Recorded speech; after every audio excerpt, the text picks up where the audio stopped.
Tàu ao tê kre tòn say ở mong nhà chọc lớn plon ta song tra vút lai tàu pra mong poi klong đen hoa bà cao để điếu tàu lê rai mu chi cô lô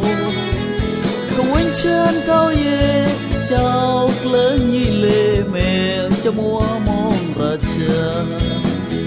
rèn rèn cô cô small rèn mu bà cao nè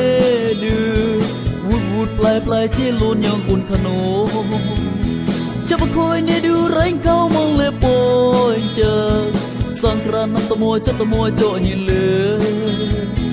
cái tàu amitan berdua tan nam nghe prop lớn như hà cao bụi hơ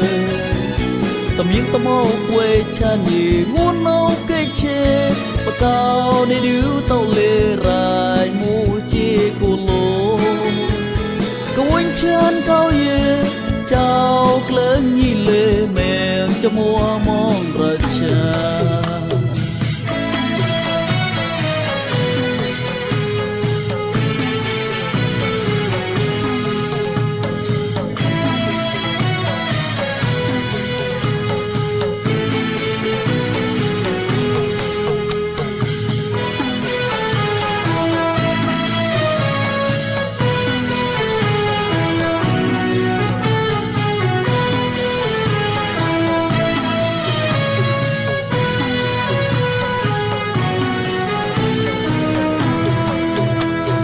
tàu ao tê kre tòn say ở mong nhà chọc lớn plon ta song tra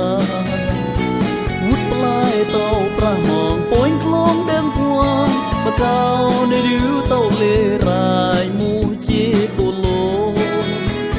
không anh chân cao ye chào lớn như lê mẹ cho mua mong ra cha rèn rèn cô small rèn mu bà cao nè đưa vút vút plai plai chia luôn nhong cùn khano cho bà khôi nè đưa rèn cao mong lê bôi chờ sang kran nam tamo cho nhìn lê cái tàu amitan berdua tan nam nghe prop lớn như hà cao bụi hơ tầm những tầm mong quê cha nhì muốn nấu cây chè bà cao đi điếu tàu lê rai mu chi cô lô câu anh chân cao ye chào lớn như lê mèn cho mua mong ra cha tầm những tầm mong quê cha nhì muốn nấu cây chè quên chót lớn ra kỳ tàu cho Biang atas sangkran mua woi tôi lê hoa Di nam tê tê keliang lek plon như lê Công anh chân cao ye chào lớn như lê mèo cho mua mong ra cha Công anh chân cao ye chào lớn như lê mèo cho mua mong ra cha Công anh chân cao ye chào lớn như lê mèo cho mua mong ra cha muốn chân cao ye chào lớn như lê mèo cho mua mong ra cha muốn chân cao ye